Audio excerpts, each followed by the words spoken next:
Olá pessoal, Feliz Natal a todos. Estou aqui na Chácara dos Pinhais, perto de Curitiba, passando uns dias bem gostosos. Também estou fazendo as minhas pregações e dando um curso de teologia, mas também com tempo mais de esporte, passeio. Essa semana eu subi com o pessoal a Pico do Paraná pela primeira vez, foi uma experiência bem legal. Mas então, essa semana eu não gravei meditação, mas vou postar 2 aulas que eu gravei para o ano passado sobre um curso sobre oração, em São José Maria em concreto, né? Uma primeira mais teórica, outra mais prática. Espero que vocês gostem, tá bom? Minha bênção para todos. Explicar, como é uma aula gravada para pessoas do Opus Dei, então eu uso algumas expressões que familiarmente a gente usa. Entre outras coisas, a gente, em vez de se referir-se o Opus Dei, a gente fala de a obra. Na obra, o tempo inteiro a gente fala assim. E ao invés de falar São José Maria, também a gente diz nosso padre. O fundador é como se fosse, né, um pai, um padre pra gente. Então, só para vocês, quem não conhece as expressões, não se perder. Tá bom? Espero que seja de bom proveito. Deus abençoe. Vamos começar com Ave Maria. Ave Maria, gratia plena Dominus tecum, benedicta tui mulieribus et benedictus fructus ventris tui, Jesus. Santa Maria, Mater Dei, ora pro nobis peccatoribus, nunc et in hora mortis nostri. Amém. Nosso Padre amigo de Deus escreveu: nunca me cansarei de falar de oração. De fato, é um tema, se a gente fosse buscar, né, nos escritos do nosso Padre, um tema que aparece à torta e à direita é esse. O tempo inteiro o nosso Padre está falando de oração. Eu acho que não tem nenhum livro publicado que não se refira a isso de alguma maneira ou outra, né? Nunca me cansarei de falar de oração, porque é um tema tão central. E por isso, por ser um tema tão central na vida espiritual e que nosso Padre fala tanto, por um lado a gente se viu por bem fazer esse curso sobre a oração, porque é algo que pode dar muitas ferramentas muito boas para a vida espiritual, e ao mesmo tempo se viu por bem por 2 aulas no curso sobre o que nosso Padre fala sobre a oração.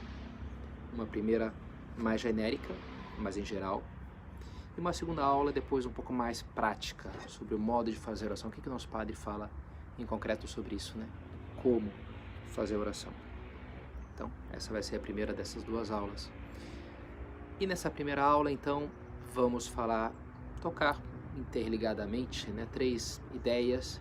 Primeiro, a necessidade imperiosa que o nosso Padre fala, né, que temos de oração, fala como ele apresenta isso como uma condição absolutamente necessária.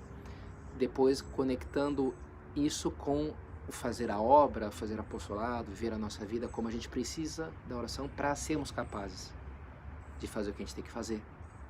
E por último, a necessidade da oração para a nossa santidade pessoal. Não só ad extra, mas ad intra. Não só porque eu tenho que fazer o Opus Dei, mas como eu tenho que ser Opus Dei. Eu tenho que me santificar, eu tenho que ser uma obra de Deus. Esses dias conversando acho que uma palestra, do Padre Eugênio, ele citava o Papa João Paulo II na Novo Millennium in Eunte, esse documento por ocasião do ano 2000, em que o Papa dizia lá que um cristão sem oração é um cristão em perigo. E o Padre Eugênio comentava como uma coisa bonita, né, no magistério, uma formação tão forte da importância central da oração. E dizia que talvez seja uma coisa que a gente encontre com tanta frequência, esse sentido, essa importância, essa centralidade no magistério, que os papas falam, escrevem, né, que falam bastante sobre oração. Mas no nosso Padre, essa ideia está em todos os lugares. O tempo inteiro ele fala da oração como algo absolutamente necessário, como começo. Sem isso aqui não dá para fazer mais nada. Por exemplo, claro, o seu livro mais importante, que é Caminho, ele escreve lá no ponto 87. Nem só de pão vive o homem, mas toda palavra que sai da boca de Deus. Disse o Senhor. Pão e palavra, hóstia e oração. Sacramentos e a vida interior, a oração. Senão, não terás vida sobrenatural. Sem esse alimento, assim como sem um centro, escutei uma vez, uma pessoa estava numa situação bem assim, de aperto financeiro, aí não estava nem conseguindo se alimentar direito, o universitário desmaiou lá no centro, e aí viu que não tinha comido nada, e aí ele comentou lá com o Marconi, o médico, O Marconi perguntou, mas o que você comeu recentemente? Não, foi uma bolacha ali, um copo de leite. Por que, tem algum problema? Ele perguntou. E o Marconi respondeu, não, digo, se você não come, provavelmente você morre alguma hora, né? Mas fora isso, não é que tem um grande problema, não, comentou um pouco, de forma irônica, assim. Sim, alimentação a gente morre, né? A gente precisa, o corpo precisa constantemente estar gastando energia, e essa energia vem de algum lugar, né? E é o alimento. E assim, se isso vale para o corpo, vale para a alma também, com o alimento da alma que é a oração. A graça que vem nos sacramentos e esse contato mais imediato, mais direto com o Senhor, que é o que alimenta a nossa alma, né? que é a oração. Senão não terá essa vida sobrenatural, senão fica uma coisa fictícia. A pessoa pode até ter formas exteriores, ter muita formação, ter ideias muito boas, mas se não reza, nosso padre fala, né, na instrução sobre o labor de São Rafael, se vocês não fizerem dos rapazes alma de oração, vocês estão perdendo tempo, vocês estão construindo no vazio, aqui não está construindo nada, não tem vida realmente, né? Vida sobrenatural, é uma coisa fictícia. Depois em Forja, outros pontos famosos que nosso padre sobre isso, ele escreve lá no ponto 121, o apóstolo sem oração habitual e metódica cai necessariamente na tibieza e deixa de ser apóstolo. Interessante, né? Ele usa aqui um conceito muito típico do nosso padre, que é o de apóstolo. Tem um capítulo inteiro de caminho, né? Apóstolo. E o nosso padre usou essa palavra para significar um católico, mas não só um católico sem mais, né? Um católico que, digamos, acordou para a necessidade imperiosa do apostolado, para toda a radicalidade da entrega de Cristo, a sua chamada à santidade. É um apóstolo que acordou, né? É um cristão que... E diz aqui, sem um apóstolo, uma pessoa que está assim, sem oração habitual e metódica, todo dia, seguindo um método, aquele esquema. Às vezes as pessoas vêm na direção espiritual e a gente pergunta, bem, mas se você faz oração, como é que é? Ah, padre, eu rezo o dia inteiro rezando. Muitas vezes a pessoa não faz, né? Não tem um período, não tem um tempo reservado para aquilo. Por mais que alguma outra inspiração lhe venha, quem sabe até, e é uma coisa boa, né? Dirija a sua alma para Deus. Mas nosso padre insiste nisso, num plano de vida, em organizar, numa coisa sistemática, oração habitual e metódica. Daí a gente vai falar depois na outra aula, né? Sobre como fazer isso, como organizar o método, né? Mas sem isso daqui, o apóstolo cai na tibieza, que é a morte do apóstolo, né? Ele volta, talvez, quem sabe, a ser isso, né? Um católico de IBGE, aquela pessoa, né? Que foi batizada, mas não tem vida, não tem vitalidade, aquilo de alguma maneira morre em si. E é uma experiência que a gente vai tendo, né? Pessoas que vão como que definhando na vocação, quando deixa de fazer oração. Pelo menos, eu penso que se eu tivesse as pessoas que fazer uma estatística, né? Tipo, isso que não vale a pena fazer, mas de pensar as pessoas com quem eu convivi de casa que abandonaram a vocação, e mesmo os sacerdotes de dioceses que perdem a vocação, pode ser por muitos motivos, né? Há muitos caminhos para isso, uma errapada ali, mas o que me parece mais frequente é a pessoa, quando de alguma maneira ela não se acerta na oração, no plano de vida, começa a não fazer a oração, quem sabe até lá está no oratório, mas não reza de verdade, né? Não consegue, e não se empenha e já desistiu, e pouco a pouco tudo aquilo vai ficando meio fictício, né? Meio vazio, e aí, bem, aí que falta só uma desculpa, digamos assim, né? Pode ser isso, né? Arranjar uma menina, se é um numerário, por exemplo, se é um sacerdote, se é alguém que vive o celibato, e pronto, né? Ah, uma viagem, o que for. Eu já arranjei a desculpa aqui, mas aquilo já não existia, já estava meio morto, né? Era um zumbi, um morto-vivo que não... A gente precisa, né? A gente precisa, é algo que é uma necessidade imperiosa, assim, isso aqui a gente não vai a lugar nenhum. Outro ponto importante, famoso, aquele de Sulco, 445, e aqui a gente já entra na segunda ideia da nossa aula, diz assim, se abandona a oração, primeiro vive-se de reservas espirituais e depois de trapaça. Reservas. Se eu paro de rezar, se um padre para de rezar, ele é capaz de dar uma homilia, dar uma palestra, né? Todos nós. Por quê? Porque a gente recebeu muita formação, a gente tem reserva. Então não é assim da noite para o dia que tudo se desmonta. Tem reserva, mas a gente vai gastando as reservas. Vou gastando, e se eu não estou alimentando aquilo, chega uma hora que acaba. vive de reservas, e aí então passa a se viver de reservas para viver-se de trapaça. Então a pessoa até repete as mesmas ideias, mas agora da boca para fora. Claro, aquilo também perde força e tem uma série de também sintomas externos, mas ainda dá para disfarçar, né? E a pessoa ainda fala ali umas coisas boas, mas já é conversa para boi dormir, já não acredita mais naquilo, né?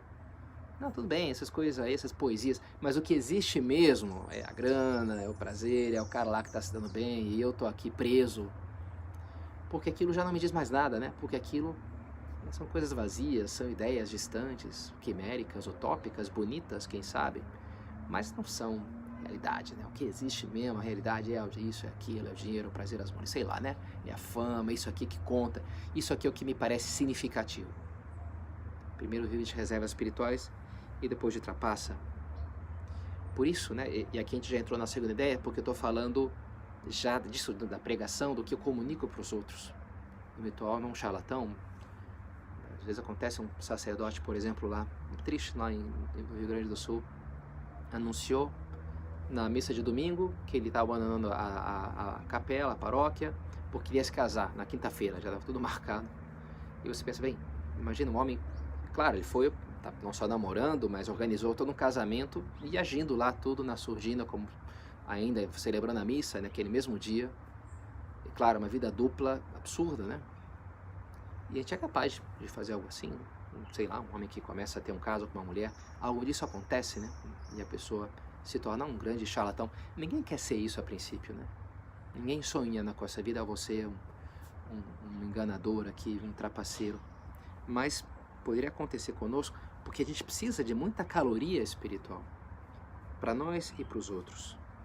Nosso padre usa esse conceito também em caminho agora, no 944.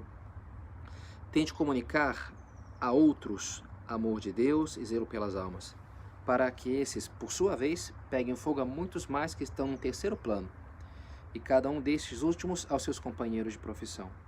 De quantas calorias espirituais não precisas? Interessante, né? Uma pessoa da obra, uma pessoa de casa, ela tem que mover muito seus amigos, cooperadores, e que esses depois vão fazer apostolado, e que nas suas famílias. Então, para que a coisa funcione, é como uma onda, nos padres usam essa imagem também, né? Uma pedra que cai num lago e aquilo gera uma primeira perturbação, gera uma onda, aí uma ondinha menor, e aí aquilo vai se expandindo, mas vai perdendo força, né? É natural que seja assim. Cura d'Ars, ele diz: Padre Santo, paróquia piedosa. Padre piedoso, paróquia cumpridora. Não, perdão, Padre Santo, paróquia fervorosa. Padre fervoso, paróquia piedosa. Padre piedoso, paróquia cumpridora. Padre cumpridor, paróquia tíbia. Padre tíbio, eu nem quero dizer como é que fica a paróquia, né? Mas ele dizendo para os sacerdotes, olha, se você quer ter uma paróquia fervorosa, você tem que ser santo, né? Se você quer que sejam meramente piedosos, pelo menos fervoroso você tem que ser. Mas você tem que levar em conta que você está transmitindo aquilo e é natural que haja um certo decaimento, né? Você, porque é uma figura central, porque você tem que comunicar esse alimento para os outros, então você primeiro precisa de muitas calorias espirituais. E se você não recebe isso, vai faltar, né? Não vai funcionar o negócio. Isso é uma maneira assim de entender, né? O segredo da oração, eu gosto de pensar. O segredo da oração qual que é? É que Deus existe, né? Para dizer de uma maneira um pouco simples, né? É que Deus existe. E se a gente se dirige a Ele, Ele responde. Claro, existe fé se dirigir a Deus, porque a gente não vê. Mas o nosso Deus é um Deus que fala. Então, se eu falo com Ele, Ele responde de alguma maneira. Se eu não falo com Ele, Ele não responde, não tem como. Se eu tento resolver os problemas da minha vida sozinho, é como se eu estivesse aqui buscando alimento e tem uma pocinha d'água aqui diante de mim, que ficou da chuva, tem uns girinos ali, vou tentar catar aquele girininho, um sapinho ali, sei lá, uma coisa meio que não apetece o mínimo, né? Agora, se eu tenho fé, ao invés de ficar pescando e essa imagem de eu tentando resolver os meus problemas comigo, né, com a minha inteligência, com a minha visão do mundo sempre tão limitada. Agora, se eu tenho fé, eu olho para cima e vejo uma nuvem. Eu acredito, olha, Deus pode estar de trás dessa nuvem. Eu acredito que Ele está. Ao invés de jogar o meu anzol na pocinha ridícula que eu tenho aqui, que é o que eu alcanço com as minhas capacidades, eu jogo ali na nuvem. eu faço um ato de fé e me dirijo a Deus. E Deus que existe, está de trás da nuvem, por mais que eu não veja, Ele pega o meu anzol e leva lá no meio do Oceano Atlântico e põe ali na boca do Blue Marlin, do peixe-espada, do sonho do pescador, né?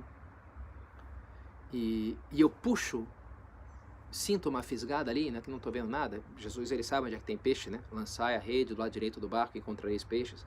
Então, ele sabe de encontrar, né, o Blue Marlin. E aí eu puxo e do nada, pum, cai no meu colo aquele peixão maravilhoso, né, aquela coisa incrível que esses girinos aqui. A oração é assim, sabe?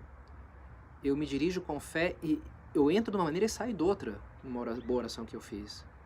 Porque eu me abro para Deus, né, para que Ele possa tocar o meu coração. E eu preciso do Blue Marlin, eu preciso do peixão. Eu preciso de muita proteína, vitamina. Isso estava um profissional com escrito que é advogado e acompanha vários atletas. E tem lá, ele está postando num boxeador, num pugilista. E ele fala lá do preparo de vitaminas que ele toma antes ou depois do treino, porque gasta ali. Porque ele gasta muito, né? Os grandes atletas comem muito, porque vão gastar aquilo. Uma pessoa de casa é isso, né? Um atleta tem que ser um campeão espiritualmente. Porque tem muita gente e eu preciso ser muito santo e não é fácil, né? E comunicar vibração para as pessoas que comuniquem para outros, né? Então, primeiro, para fazer o Opus Dei, é a oração. Daí que nosso padre fala aquela oração também tão famosa, né? Primeiro, a oração. Em segundo lugar, a mortificação, expiação. Em terceiro lugar, muito em terceiro lugar, a ação. Ok, a ação tem o seu papel, a gente tem que fazer coisas, a gente tem que ter iniciativa, tem que se lançar, etc, né? Mas isso ganhou a medalha de bronze, terceiro lugar. Não é o primeiro. Só, isso sim, a oração não funciona, né? E a oração vai chegar nas horas, vai chegar no apostolado, né? Primeiro, a oração. Primeiro, mais importante, a oração. Então, para que a gente dê fruto fora, para que a gente consiga fazer o Opus Dei, para que a gente consiga fazer o apostolado, para que a gente consiga viver a missão que estamos chamados a viver. Agora, isso vai funcionar porque primeiro a oração é o que produz um fruto interno. E essa é a terceira e última ideia dessa nossa aula, né? Fruto dentro. A oração para ser santo. Nosso padre fala que a nossa vocação tem um duplo fim, que é a santidade, o amor a Deus, que, por um lado, como duas caras da mesma moeda, e essa santidade vai nos levar ao apostolado, né? Ajudar as pessoas. E se o amor ao próximo, de alguma maneira, é uma certa verificação do amor a Deus, São João diz isso, né? Que ninguém pode dizer, se você diz que ama a Deus, mas odeia teu irmão, aqui você vê, então você é um mentiroso, você não ama a Deus. O amor a Deus se verifica no amor ao próximo. Então, é preciso que haja um para que a gente entenda que há o outro. Mas a gente só vai ser capaz de fato, nos dedicar e ajudar ao nosso próximo, se antes eu amo a Deus, se antes eu mesmo estou unido a Deus. Eu vou ser capaz de santificar os outros se eu estou me santificando, se eu estou me aproximando dele. Então, sim, para fazer apostolado, para fazer o Opus Dei, o que é o primeiro? Ser Opus Dei. Eu me aproximar de Deus, eu lutar seriamente para ser santo. Só assim, né, a coisa vai funcionar. Lembro, pouco tempo depois de eu ter apitado, numa conversa, acho que era em Ibiúna, um convívio, não morava no centro ainda, né, era um adjunto, então, passou por lá o Padre Vicente, e tem uma conversa, sempre assim, muito boa, e uma ideia que me marcou dessa conversa, de muitos anos atrás, foi que ele perguntou, agora vai, sei lá, 23 anos atrás, pode ser, né, já vai ficando velho, e ele me perguntou, Pedro, como é que está a tua oração? E ele já explicou, porque para a obra, importa muito a tua oração. Por quê? Porque se você reza bem, se você faz boa oração, depois você vai estar na presença de Deus ao longo do dia. E se você estiver estando na presença de Deus ao longo do dia, é como você vai ser realmente capaz de fazer as coisas por amor a Deus. Que é santificar o teu trabalho, que é fazer o Opus Dei, que é o que Ele quer de ti, que você faça as coisas por amor a Ele, né? Amar a Deus sobre todas as coisas, na prática. Mas para você fazer isso daqui, na realidade, você primeiro tem que estar na presença de Deus. E como é que você vai estar na presença de Deus? Se você faz boa oração. Nosso padre usa aquela imagem da caldeira, né? Lá eu morei em Valência, na Espanha, num centro lá, que era um apartamento, uma época, acho que eu era encarregado, tinha que acender lá a caldeira, que era um quartinho, se ligava lá, um tipo boiler desses que tem, tinha pelo menos, né, em banheiro, e às vezes tem nas casas, né? Então você liga ali e aí aquela que começa o foguinho, que é o gás, que aquece a água, e no caso da calefação, aquela água gira pela casa, pelo apartamento, e aquece todo o resto, né? Então é como a oração, é como essa caldeira, por quê? Porque ele tem uma energia concentrada, um fogo, e aquilo depois então vai se transmitir para todo o meu dia, para toda a casa. Outro ponto tão bonito do nosso Padre em Caminho, 92, começa uma citação em latim do Salmo 38, Et in meditatione mea exartescit ignis. Na minha meditação se ateia o fogo. E comenta nosso Padre, para isso vais a oração, para tornar-te uma fogueira, lume vivo que dê calor e luz. Fogo dá calor e luz, né? Então, o carinho e a verdade, a clareza. E meditazione mea é o forno. Interessante, já Santo Afonso Maria de Ligório cita também esse salmo com esse sentido. O que une a alma a Deus é o amor. Mas o forno em que esse amor divino se inflama é a oração ou meditação. Aí cita, meditazione mea exartescit ignis. Fogo, forno, para que se atear o teu amor a Deus, para que esse fogo volte a brilhar com força e a aquecer mesmo, a fazer a diferença, é a oração, esse é o forno, para que aquilo se torne uma chama viva, não aquela coisa tíbia, né? Está sem energia, está frio. E por isso a importância, né, fundamental, para a gente fazer o Opus Dei, para a gente ser o Opus Dei, que a gente vá crescendo na oração. Talvez uma última ideia que a gente poderia comentar é nessa homilia tão importante, que eu vou comentar depois na aula seguinte, Rumo à Santidade, que nosso Padre fala bastante sobre a oração. Ele diz lá, a senda, o caminho, que conduz à santidade é a senda da oração. E a oração deve vingar pouco a pouco na alma, como uma pequena semente que se converterá mais tarde em árvore frondosa. O caminho não é outro, não tem outro, é esse. É o caminho da oração. E é o que deve ir crescendo, né? Com uma semente que, no princípio, né, um grão de mostarda, uma coisinha pequena lá, mas daqui a pouco as aves do céu crescem tanto que as aves do céu vêm fazer o seu ninho, né? A pessoa que vai crescendo na vida de oração, ela vai tirando fruto para si e para os outros. E ela teve uma luz ali que ela comunica, aquilo toca a outra pessoa e as pessoas vão se aproximando, porque ela vai tendo ali alimento, né? As pessoas vão encontrando pasto junto, vão encontrando sombra, o calor, a energia, essas calorias espirituais. E que é um processo que tem que ir crescendo, né? Bento XVI, numas audiências que deu sobre a oração, dizia uma vez, numa delas, sabemos que a oração não se deve nunca dar por resolvida.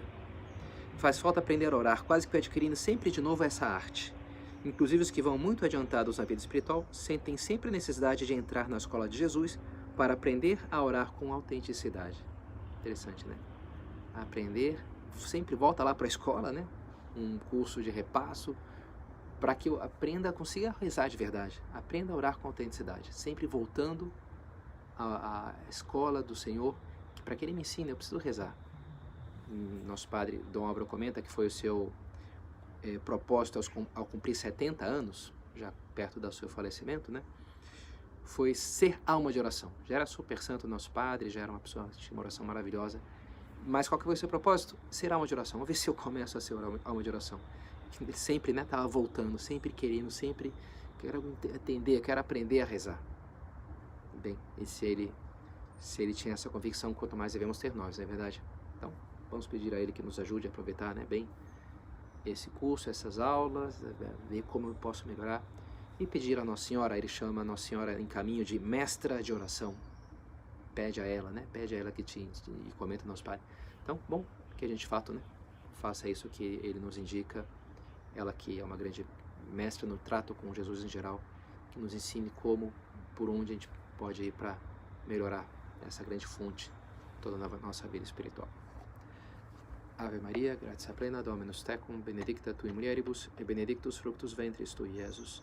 Sancta Maria, Mater Dei, ora pro nobis peccatoribus, nunc et in hora mortis nostri. Amen.